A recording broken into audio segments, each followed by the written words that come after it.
Alors, bienvenue sur cette page invitée sur Sika, mesdames et messieurs. Ravi de vous y retrouver. Aujourd'hui, nous nous consacrerons à parler défense des droits humains. Et pour en parler avec nous déjà ici, monsieur André Afano. Il est le président du réseau Sentinelle CIS au Togo, plus précisément. Nous sommes donc avec lui. Monsieur André Afano, bonjour. Bonjour. Et merci d'avoir accepté notre invitation. Non, c'est pour moi un plaisir de partager avec vous et de parler surtout aux nombreux téléspectateurs qui suivent chaque jour Sika TV. Alors dites-nous, le réseau Sentinelle, parlez-nous-en. Qu'est-ce que c'est? Non, il faut dire qu'au Togo, comme dans d'autres pays, il y a un certain nombre de personnes qui sont engagées justement pour promouvoir et protéger les droits de l'homme.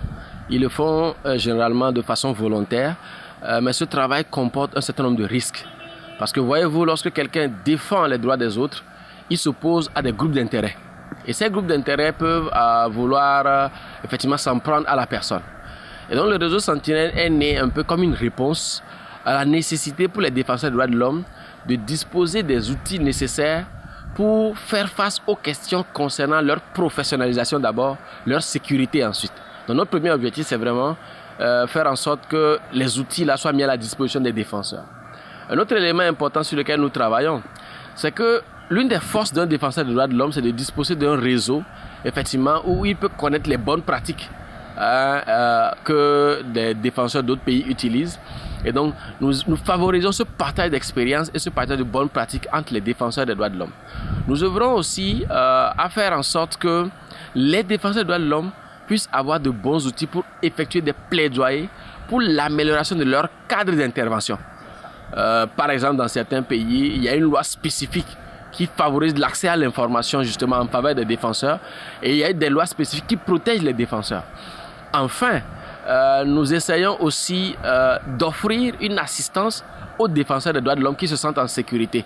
Par exemple, lorsque on ne le souhaite pas, mais un défenseur se sent menacé et qu'il doit sortir du pays, nous offrons ce genre d'assistance-là, ou lorsque ce défenseur-là a besoin d'une assistance juridique, il a besoin de se payer un avocat. Donc ça fait partie, effectivement. Sentinelle l'assiste. Sentinelle fait ce genre de travail-là au Togo.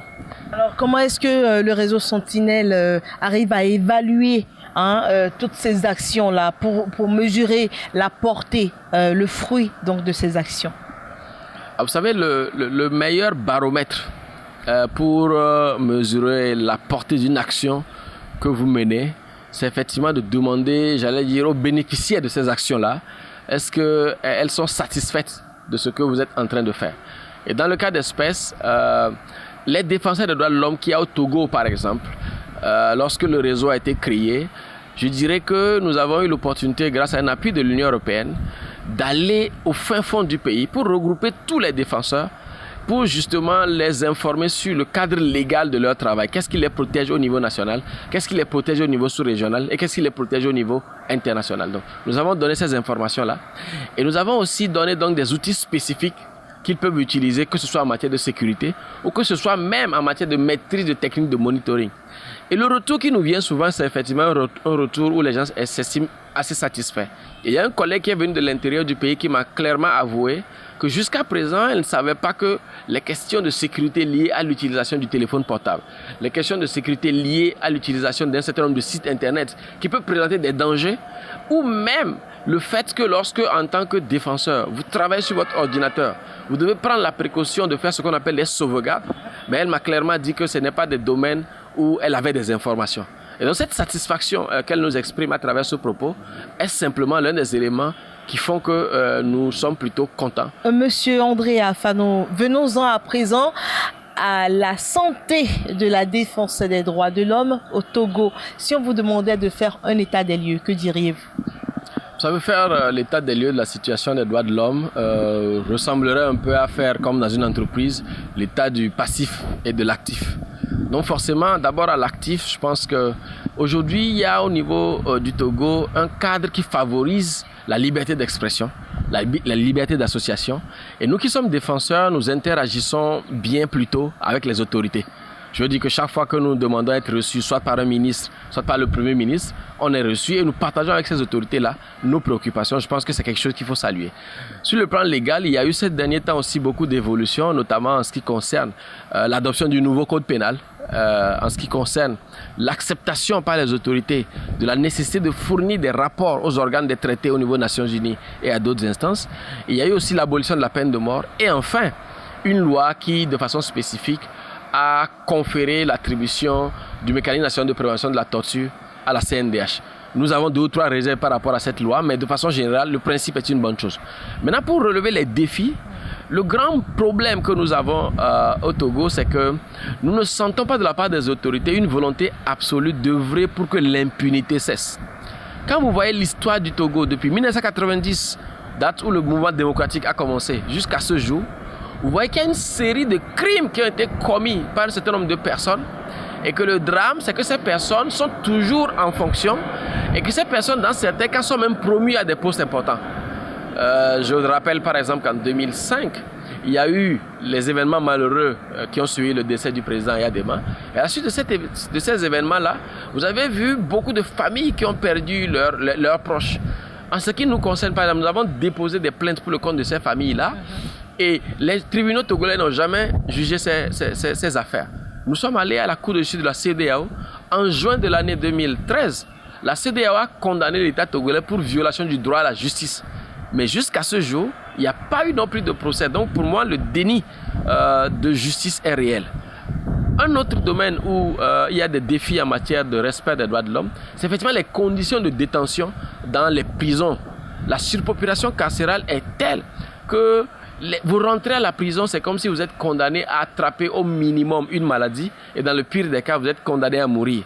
Et je pense que c'est un élément que nous dénonçons régulièrement, sur lequel les autorités doivent travailler. Sans oublier également la situation des enfants nés en prison. Oui, et ça, la dernière fois que j'avais l'opportunité d'aller à la prison, c'était il y a 3 semaines. Vous voyez clairement des enfants, des bébés de 1 à une journée, je veux dire, à 6 mois qui sont dans les prisons, qui n'ont rien à y faire, mais qui y sont simplement parce que leur maman y sont. Je pense que c'est quelque chose, effectivement, sur lequel l'État doit réfléchir.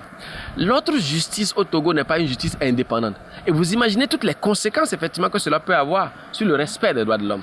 Il y a eu une célèbre affaire, l'affaire des incendies, où, de mon point de vue, ce n'est que mon point de vue, la justice s'est empressée d'arrêter un certain nombre de personnes. Il y a même eu un cas de décès. Or, rien ne montre que ces personnes-là avaient la possibilité, effectivement, il n'y avait pas d'indice sérieux qui pouvait faire incriminer ces personnes-là. Ceci montre un peu l'instrumentalisation du pouvoir, du service public de la justice. Il y a beaucoup d'affaires, effectivement, et ce qui fait que le manque de confiance des citoyens dans la justice amène ces citoyens-là soit à utiliser la vindicte populaire, soit à aller vers des tribunaux étrangers. Et comme je vous le disais, lorsqu'il y a des condamnations, notamment à la CEDEAO et au niveau de l'ONU, de l'État togolais n'obtempère pas. Donc moi je pense que, de façon plus générale, les institutions qui sont censées protéger les droits de l'homme sont des institutions verrouillées au profit du seul parti au pouvoir. C'est d'ailleurs pour ça que dans un autre cadre, on en appelle à ce qu'il y ait des réformes en profondeur. Ces réformes-là, il y en a dans beaucoup de pays. Je ne connais pas très bien la sociologie politique au Bénin. Mais nous avons constaté que lorsque le président Talon est arrivé, il a annoncé des réformes. Quelques jours après, il a mis en place une commission. Et cette commission s'est donné un chronogramme clair pour justement donner des orientations claires pour que les réformes soient faites. Au Togo, depuis 2005, le chef de l'État a pris l'engagement de faire des réformes. Il ne les a pas faites 11 ans après. Donc nous doutons un peu de la bonne foi des autorités quand il faut lutter contre l'impunité. Nous doutons de la bonne foi des autorités lorsqu'il faut sanctionner les gens qui s'en prennent aux citoyens. Et nous doutons de cette bonne foi lorsque malheureusement, lors des manifestations publiques, on voit que des gens perdent la vie. Au nord du pays, par exemple, à Dapao, à Mango, il y a eu des manifestations, des gens ont perdu la vie et il n'y a pas eu de sanctions exemplaires. Alors que dans d'autres domaines, par exemple, le chef de l'État, à un moment donné, il y avait beaucoup de morts sur les routes. Il a décrété cette année l'année de la sécurité routière. Ça veut dire que s'il a la volonté, il peut prendre des mesures fermes. Donc nous en appelons à ce que, effectivement, cette volonté déclamée théoriquement se manifeste à travers des actes concrets en faveur des droits de l'homme au Togo. Et voilà qui vient donner encore raison, une fois encore, à l'existence de la CPI, hein, parce que généralement, un bon nombre d'Africains s'offusquent en disant que c'est une cour qui a été créée pour les Africains. Il faut laisser les Africains se juger par eux-mêmes. Mais si au niveau de chaque pays africain, on ne se dote pas d'appareils judiciaires assez robustes, accompagnés de grandes volontés des dirigeants d'aller jusqu'au bout donc des actions en justice, eh bien, est-ce que on n'a pas raison de s'offusquer? Mais oui, bien sûr, je crois que vous avez tout dit. En réalité, moi, je pense que le débat sur la CPI et l'opportunité d'avoir une cour africaine, c'est un faux débat. Dans la mesure où lorsque vous avez, excusez-moi de parler ainsi, lorsque vous avez un voleur dans votre maison et qu'il y a un voleur dans deux autres maisons à côté et qu'on vient attraper le voleur chez vous, vous ne vous offusquez pas parce que la police est venue arrêter votre voleur. La question, c'est de savoir est-ce que la personne a commis effectivement le vol. Le débat de fond, c'est de savoir les personnes à qui la CPI demande des comptes. Est-ce que ces personnes, au minimum, ont des liens avec les crimes qui sont en cause? Si ces personnes ont des liens, nous devons plutôt remercier la CPI. Vous savez, lorsqu'on parle de l'aide au développement, les pays africains ne se plaignent pas. Ils ne disent pas pourquoi la France ne donne pas, par exemple, des ressources au Danemark, à Israël. Ils sont contents, ils tendent même la main. Beaucoup de nos pays ont des budgets qui sont complétés en grande majorité par l'Union européenne, par la France et par les Occidentaux. De la même façon que vous tendez la main pour qu'on vous donne de l'argent, mais acceptez que, surtout lorsque vous ne donnez pas les bons exemples, on vienne vous aider effectivement à assainir votre maison. Et moi, je pense que c'est une contradiction que nos chefs d'État sont en train de promouvoir. Et surtout, ils donnent l'impression effectivement qu'ils ne veulent rendre compte à personne. Lorsque vous faites le bilan en termes d'impact psychologique du travail de la CPI, vous découvrez que beaucoup de personnes dans nos pays, justement, en Afrique, je veux dire, sont très prudentes. Pourquoi est-ce que Blaise Compaoré, au Burkina Faso, lorsqu'il y avait des manifestations, n'a pas eu le courage de faire tirer sur les gens? C'est parce qu'il savait qu'il y avait l'épée de Damoclès de la Cour pénale internationale. Moi, je discute avec un certain nombre de personnalités dans mon pays. Je sais que ces personnalités-là ont peur qu'en fonction du principe de compétence universelle, vous commettez des crimes ou des violations des droits de l'homme dans votre pays, il y a des chances qu'on s'en prenne à vous, que vos voyages, à la limite, soient restreints. Donc, je pense que c'est de bons développements qu'on a plutôt au niveau international. Si les Africains ont les ressources nécessaires, c'est très important. L'Union africaine elle-même est financée en grande partie par des fonds étrangers. Donc, à plus forte raison, une cour spécifiquement dédiée aux crimes sur le continent africain, dans quelle mesure on peut s'assurer que ces cours-là vont fonctionner de façon indépendante? Regardez le procès d'Hissène Habré. C'est beaucoup de ressources financières que cela engrange. Donc imaginez qu'il faille avoir beaucoup de procès comme ça. Non, moi je pense que c'est vraiment définitivement un faux débat. Le monde est aujourd'hui devenu un village planétaire.